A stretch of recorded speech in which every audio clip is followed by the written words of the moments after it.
kamar ibu.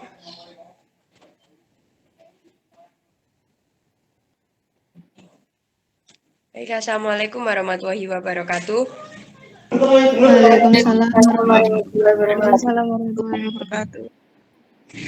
Alhamdulillahirrabbilalamin wa binasta'inu ala umuri dunya wa din. Salatu wassalamu ala asrafil anbiya'i wal mursalin sayyidina wa maulana Muhammadin amma ba'du. Yang terhormat kepada Bapak Wiku Aji Sugiri selaku dosen pengampu mata kuliah inovasi pendidikan, dan yang terhormat kepada teman-temanku yang berbahagia. Pada kesempatan kali ini saya Sifani Ilusaha sebagai moderator yang akan memandu kegiatan presentasi dari kelompok 7 dengan mengusung tema model inovasi pendidikan Islam di sekolah atau madrasah unggulan dan madrasah model. Dari kelompok 7 yang beranggotakan Lisa Nur Alif Alfiatin, Adam Iza Maulana, El Ilham Nur Diantoro, Anissa Tiri Ananda Dewi, dan Muhammad Rafael Abror Asmoro. Pada diskusi kali ini akan dibagi menjadi 3 sesi. Yang pertama yaitu sesi penyampaian materi, yang kedua adalah sesi tanya jawab, dan yang ketiga adalah sesi penambahan atau diskusi. Langsung saja untuk menyingkat waktu, apakah kelompok 7 sudah siap semua? Saya siap. Baik. Untuk materi pertama dari Mbak Lisa Nur Alif, bisa dipersilahkan.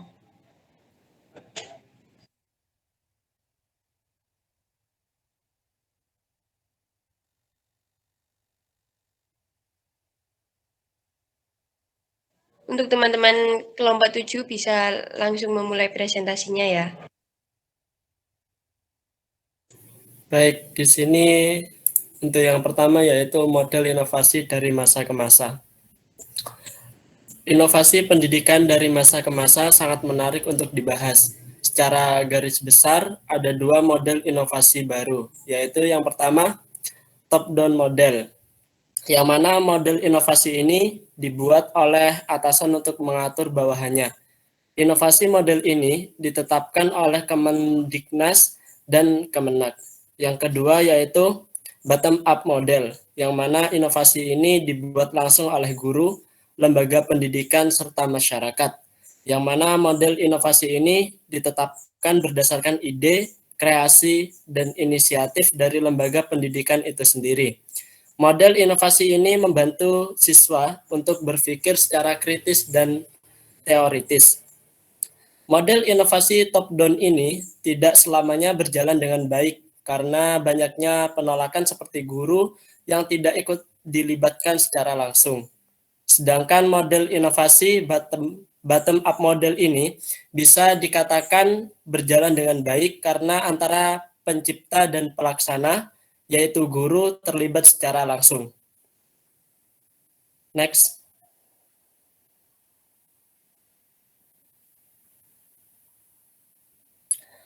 Model inovasi di sekolah atau madrasah unggulan dan madrasah model.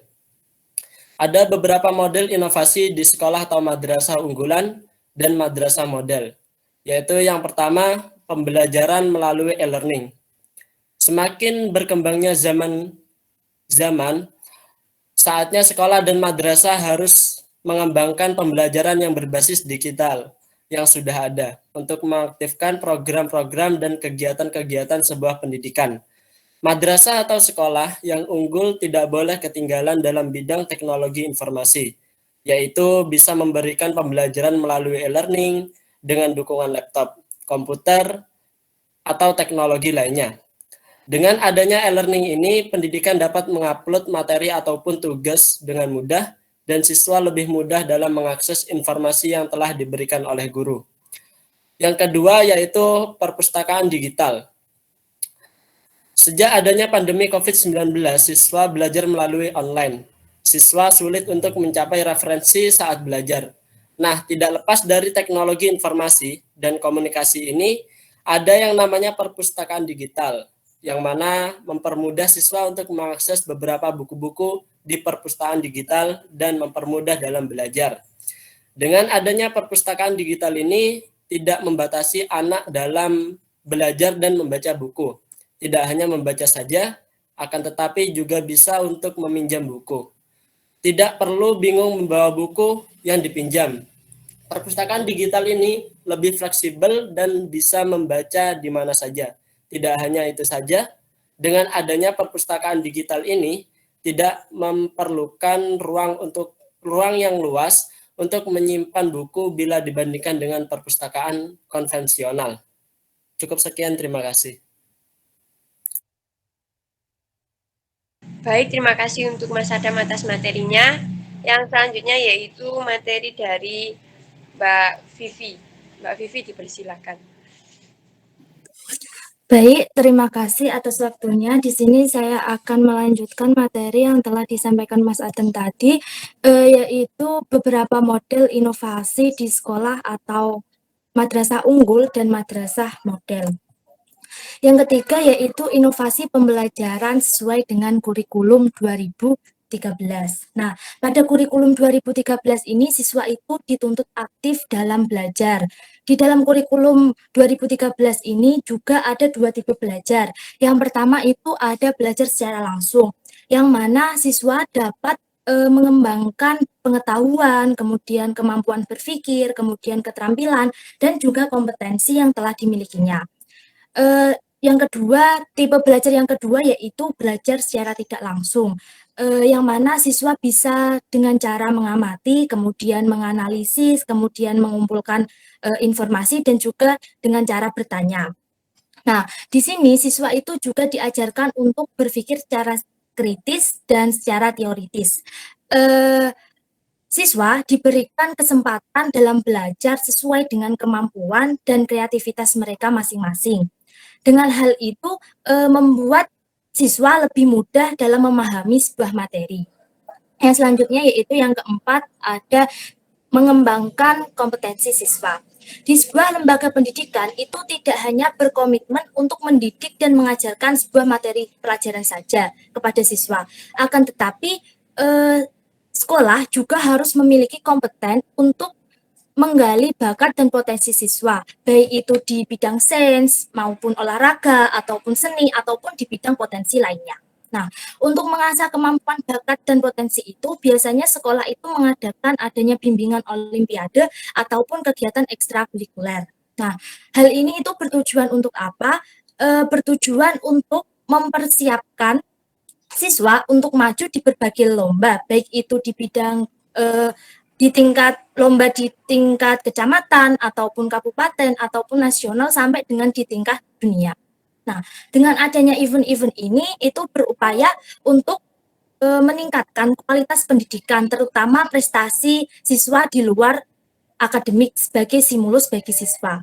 Lewat pengembangan bakat ini, biasanya minat dan bakat siswa itu dapat terlihat, sehingga kedepannya akan lebih mudah untuk mengarahkan apa yang menjadi keahliannya. Yang selanjutnya, yang kelima, yaitu ada menciptakan gaya belajar yang menyenangkan. Sebagai guru atau sebagai seorang pendidik, kita itu harus mampu menciptakan gaya belajar yang menyenangkan, yang melibatkan siswa untuk aktif dalam sebuah pembelajaran tersebut. Sebaik apapun substansi materi yang telah disajikan, jika seorang guru itu tidak dapat menyampaikan materinya dengan cara yang menyenangkan, maka materi itu tidak akan sampai kepada siswa. Bisa jadi siswa itu merasa bosan, ataupun jenuh, kurang merespon guru, dan biasanya kurang antusias dalam sebuah proses pembelajaran. Nah, di sini tugas sebagai guru itu harus mampu merancang sebuah pembelajaran dengan cara yang menarik, efektif, dan inovatif, sehingga mampu mendorong kreativitas dan keaktifan siswa di kelas. Yang selanjutnya yaitu yang keenam ada program unggulan Tahasus, yang mana program tersebut itu secara insentif memfokuskan peserta didik pada kompetensi tertentu sesuai dengan minat, bakat, dan kemampuan di jam luar pelajaran reguler. Sehingga melalui program ini efektif mewujudkan output peserta didik yang unggul sesuai dengan bidangnya.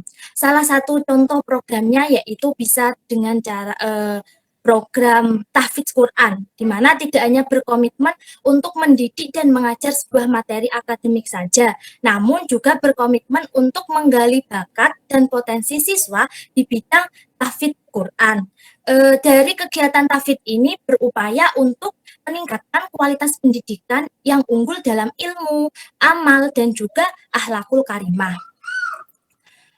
Program tahfidz Al-Quran ini bersifat pilihan dengan konsentrasi keterampilan tahsin dalam tahfidz, kemudian murojaah, dan juga fasih dalam membaca Al-Quran, yang bertujuan untuk mencetak generasi Quran yang unggul dalam ilmu, kemudian unggul dalam amal, dan juga unggul dalam akhlakul karimah. Saya ucapkan terima kasih terhadap moderator. Baik. Yang selanjutnya yaitu materi yang akan disampaikan oleh Mas Ilham. Untuk Mas Ilham dipersilakan. Ya, saya akan melanjutkan materi yang tadi disampaikan oleh Mbak Vivi. Yang ketujuh yaitu sistem full day school. Sistem pembelajaran full day school ini dengan metode pelaksanaan pembelajaran yang dapat menarik minat, kreatif dan inovatif, disertai dengan pengayaan. Siswa dihadapkan pada aktivitas belajar yang menguntungkan selama sehari penuh. Orang tua tidak perlu khawatir ketika siswa memiliki waktu luang untuk melakukan aktivitas-aktivitas yang sifatnya negatif dan tidak menguntungkan. Dengan adanya full day school ini, siswa lebih memudahkan diarahkan dan dibentuk sesuai dengan visi dan misi pendidikan. Sebab aktivitas siswa lebih mudah dipantau. Tujuan full day school ini adalah mengembangkan mutu pendidikan dan bertujuan sebagai salah satu upaya pembentukan akidah dan akhlak siswa dan menanamkan nilai-nilai positif. Full day school ini merupakan bentuk belajar tanpa batas. Hal ini sangat relevan dengan pendidikan Islam unggul yang berlandaskan Al-Quran dan hadis. Selanjutnya yang ke-8 yaitu model pembelajaran melalui metode diskusi. Melalui metode diskusi ini siswa dapat berinteraksi dan saling tukar pendapat, pengalaman, pengetahuan, dan informasi. Melalui metode ini dapat mendorong siswa untuk berinteraksi dan saling membantu. Dengan ini siswa dilatih untuk menghargai pendapat orang lain. Dengan berdiskusi dapat mengasah public speaking siswa dan dapat membantu siswa untuk meningkatkan kepercayaan dirinya saat berbicara di depan umum dan dapat menyampaikan idenya dengan lancar. Yang selanjutnya itu faktor penghambat pelaksanaan inovasi pendidikan. Yang pertama yaitu estimasi yang tidak sesuai dengan inovasi. Hambatan ini disebabkan karena ketidaksesuaian antara sebuah perencanaan atau estimasi dalam sebuah proses difusi inovasi. Contohnya ketidaktepatan dalam mempertimbangkan sebuah implementasi inovasi. Kurang adanya hubungan atau keterkaitan antara pelaksana inovasi, baik itu hubungan antara guru dengan guru, hubungan guru dengan siswa, ataupun hubungan siswa dengan siswa, sehingga tidak menciptakan persamaan pendapat di dalam tujuan yang akan dicapai oleh kedua belah pihak di dalam pelaksanaan sebuah pembelajaran. Tidak adanya kejelasan dalam struktur pengambilan sebuah keputusan, komunikasi yang kurang maksimal, adanya sebuah tekanan yang diberikan oleh pemerintah supaya inovasi dilakukan secepat mungkin dalam waktu yang sangat singkat. Oleh sebab itu semuanya maka para pelaksana inovasi harus mengupayakan dengan benar-benar merencanakan dan mempertimbangkan segala sesuatu yang akan terjadi di tempat yang menjadi tujuan inovasi. Yang kedua itu konflik dan motivasi. Hambatan ini muncul karena adanya masalah-masalah pribadi seperti pertentangan anggota kelompok, pelaksana, kurang motivasi untuk bekerja, dan berbagai macam sikap pribadi yang dapat mengganggu proses inovasi. Secara terperinci beberapa hal berkenaan dengan konflik dan motivasi pada penerapan inovasi pendidikan di Indonesia, antara lain yang pertama itu ada pertentangan antara anggota kelompok, antara beberapa anggota, kurangnya ada saling pengertian, serta saling merasa iri antara satu dengan yang lainnya. Yang tiga itu orang yang memiliki peran penting dalam proyek inovasi pendidikan justru tidak menunjukkan semangat dan ketekunan kerja. Beberapa orang penting dalam proyek tersebut terlalu kaku dan berpandangan sempit tentang inovasi tersebut. Orang yang memegang jabatan penting dalam proses inovasi pendidikan tidak bersikap terbuka untuk menerima inovasi, dan kurang adanya penghargaan terhadap orang yang telah menerima atau menerapkan inovasi. Sekian.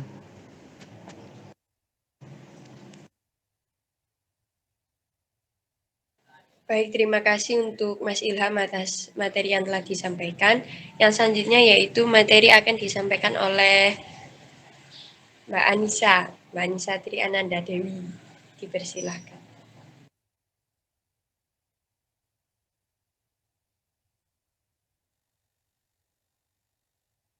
Pelaksanaan inovasi pendidikan. Yang ketiga yaitu inovasi tidak berkembang. Jadi, dalam sebuah inovasi pendidikan tidak mengalami perkembangan dikarenakan atau disebabkan oleh beberapa hal, yaitu seperti kelambatan sebuah materi yang diterima, alokasi dana yang kurang tepat, pergantian seorang pengurus dan manajemen kepala di lembaga pendidikan yang mana atau sehingga mengganggu kontinuitas tugas. Yang keempat yaitu masalah keuangan, yang mana pada hambatan selanjutnya yang disebabkan oleh masalah keuangan, seperti tidak memadainya sumber dana subsidi yang diberikan oleh pemerintah daerah atau pemerintah tingkat pusat dengan melalui bantuan operasional sekolah atau BOS. Yang mana oleh karena itu, maka lembaga pendidikan dituntut untuk mencari sumber-sumber dana lain yang akan digunakan untuk sumber pembiayaan di dalam pelaksanaan inovasi pendidikan.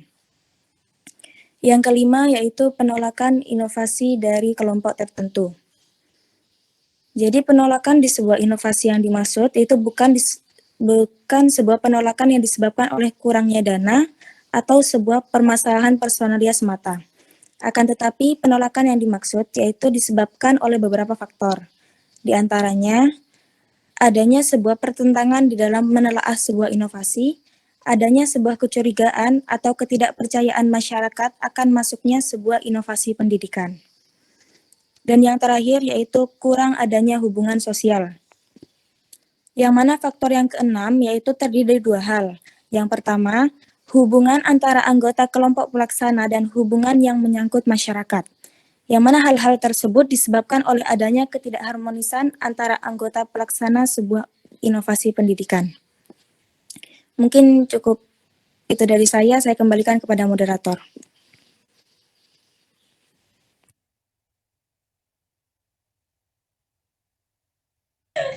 Terima kasih Anissa atas materinya. Materi yang selanjutnya yaitu yang penyampaian yang terakhir akan disampaikan oleh Mas Rafael. Baik, terima kasih Mbak Moderator.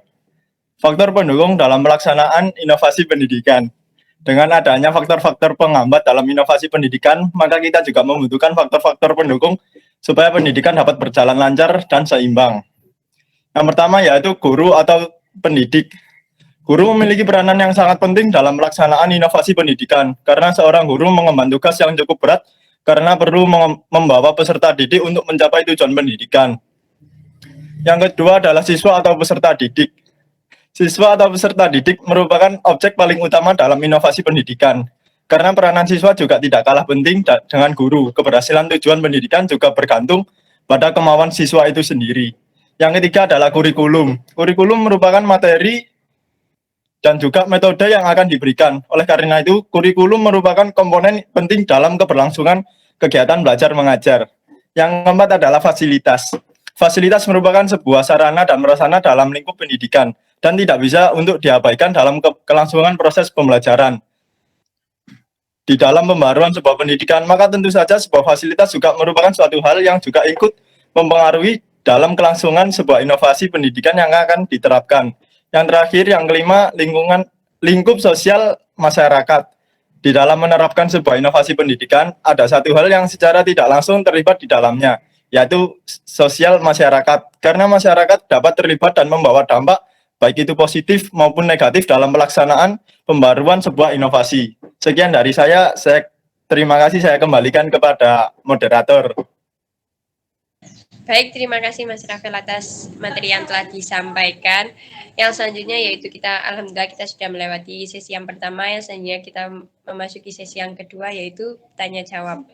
Untuk teman-teman yang sudah mempersiapkan pertanyaan atau ada yang ingin bertanya, dipersilahkan.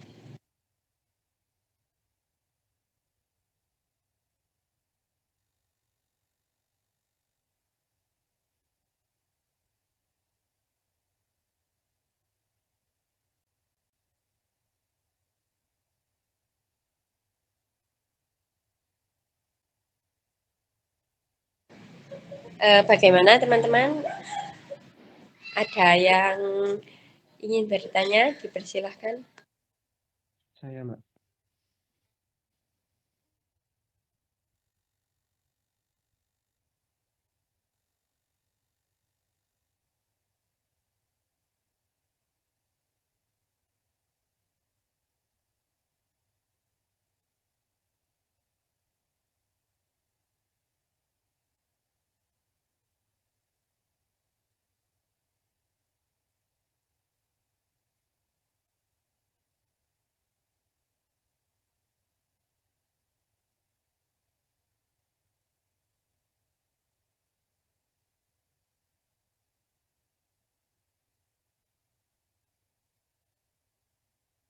Saya izin bertanya, Mbak.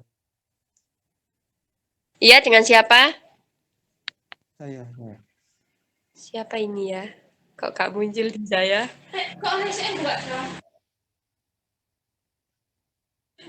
Mohon maaf ya. Ya, dengan siapa? Bisa lebih keras lagi? Soalnya tidak terdengar. Riki, Mbak. Oh iya, Mas Riki. Silahkan. Terima kasih. Saya ingin bertanya mengenai salah satu model inovasi ya. Tadi kan ada dicantumkan full day school. Nah, bagaimana untuk menjamin pelaksanaan full day school dapat memperoleh hasil yang baik dan berjalan lancar? Karena terkadang program inovasi ini malah membuat peserta didik jenuh karena sehari penuh mereka dipaksa untuk belajar. Terima kasih. Baik, jadi lebih jelasnya itu pertanyaan dari Mas Riki, bagaimana cara menjamin tentang model inovasi full day school. Seperti itu Mas Riki?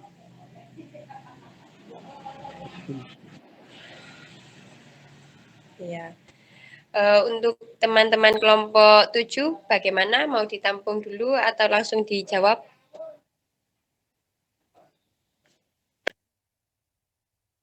Ditampung dulu mungkin, Mbak. Oke, jadi untuk pertanyaannya kita tampung terlebih dahulu ya. Untuk sesi ini pertanyaannya dibuka 3 pertanyaan saja ya. Jadi kurang 2 pertanyaan lagi. Dipersilakan untuk teman-teman yang ingin bertanya.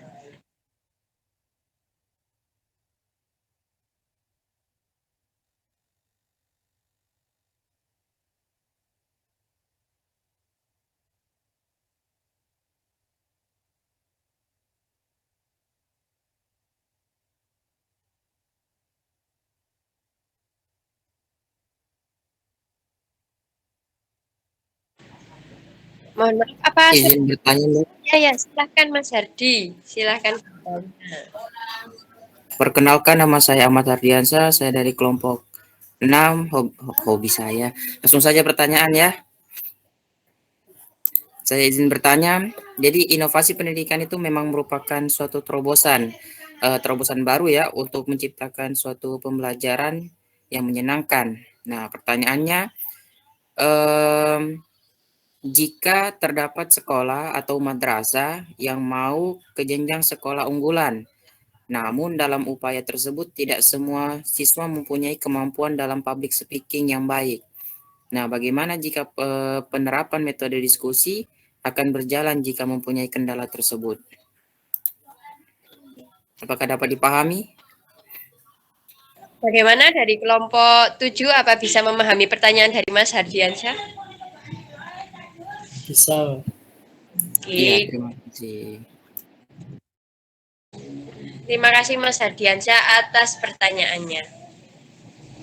Yang selanjutnya tinggal satu kesempatan lagi untuk bertanya. Dipersilakan untuk teman-teman yang ingin bertanya.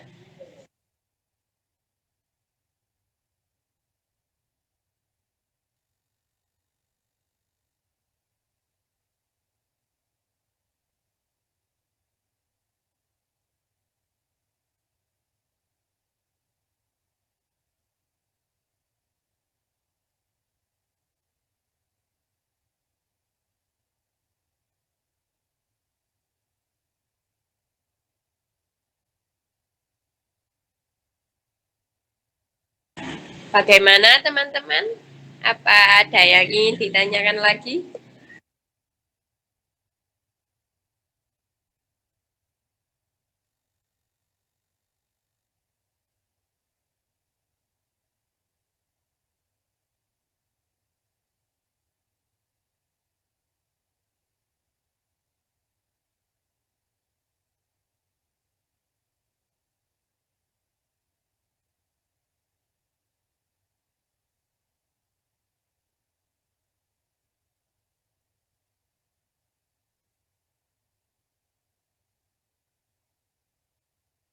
Mungkin teman-teman masih ingin memahami materinya lagi.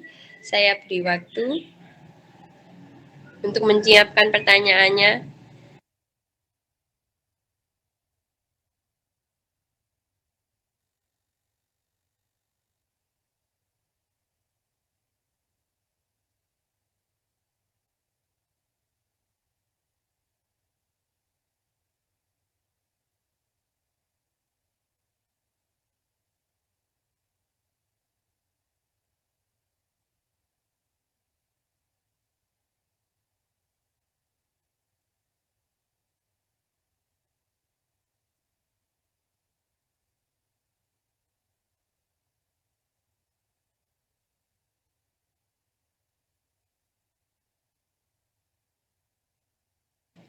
Atau mungkin sudah tidak ada pertanyaan ya. Dari kelompok 7, apakah sudah menyiapkan jawabannya? Sawah sudah nggak? Ini bisa untuk sambil menunggu teman-teman bisa menjawab pertanyaan dari Mas Riki dan Mas Hardiansyah. Bisa dimulai.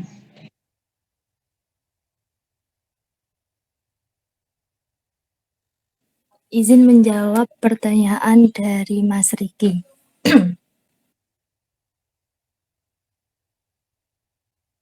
Baik, Mbak Vivi, bisa saya persilahkan untuk menjawab pertanyaan dari Mas Riki. Baik, terima kasih.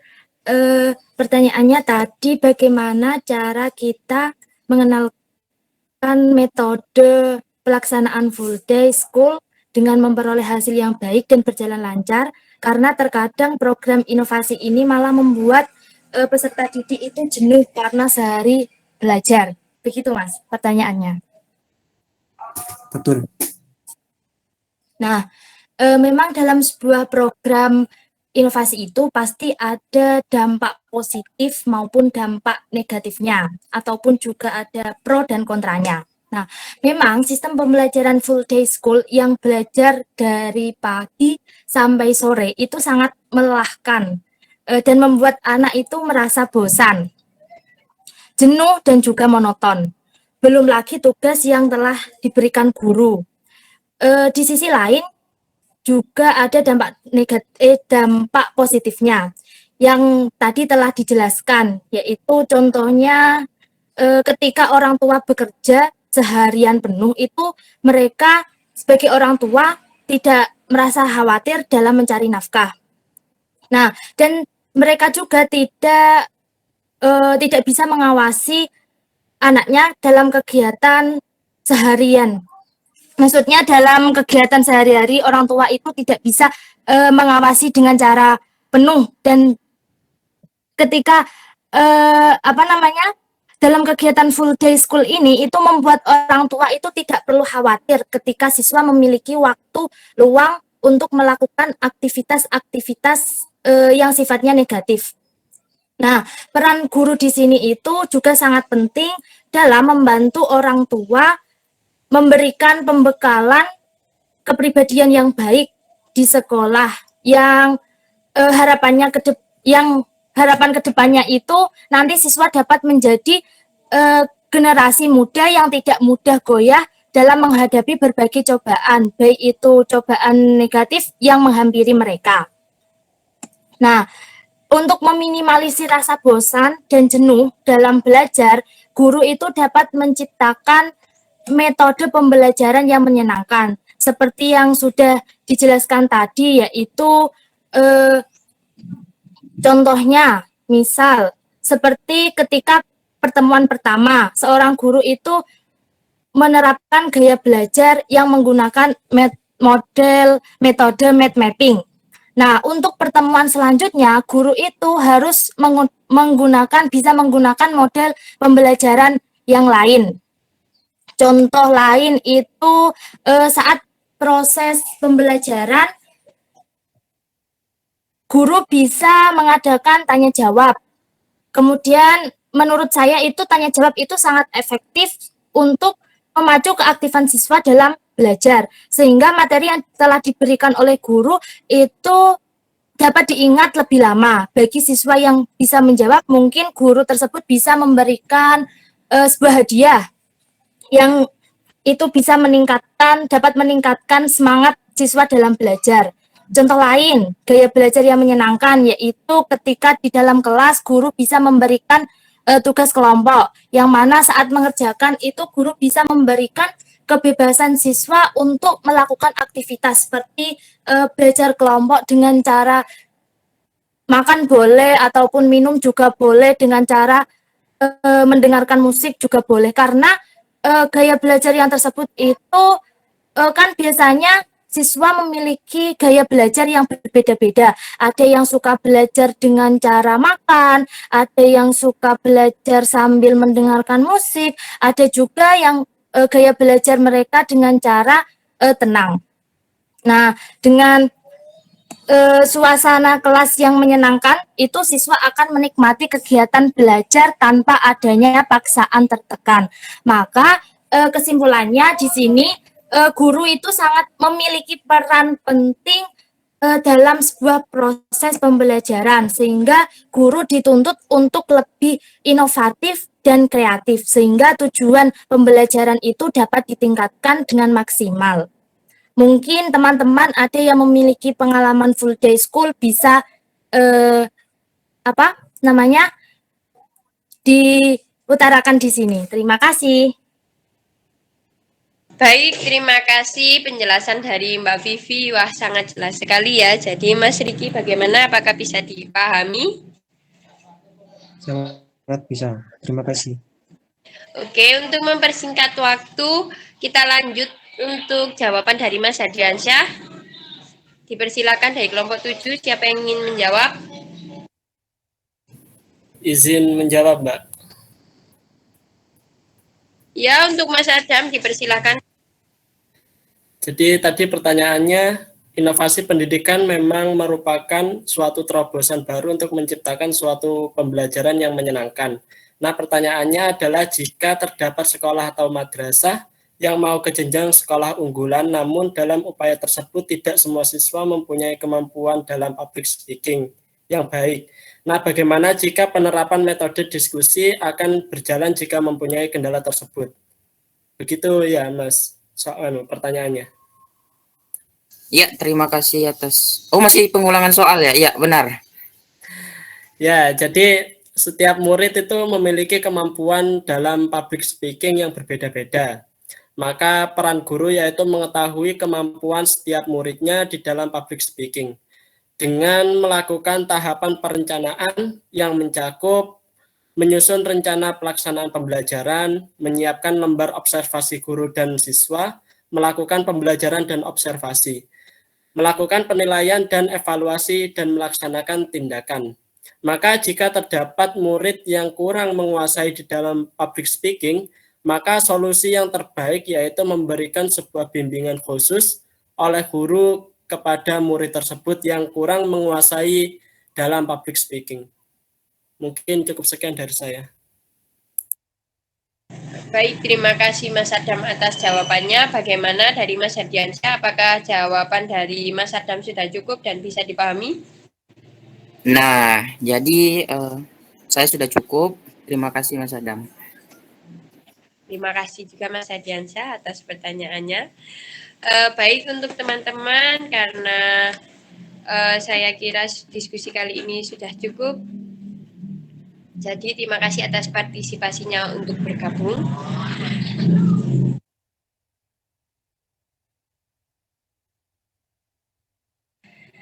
Jadi kurang lebihnya saya mohon maaf apabila ada kata-kata yang kurang berkenan di hati teman-teman semuanya. Saya ucapkan terima kasih. Saya tutup. Wassalamualaikum warahmatullahi wabarakatuh. Waalaikumsalam Waalaikumsalam warahmatullahi wabarakatuh. Sama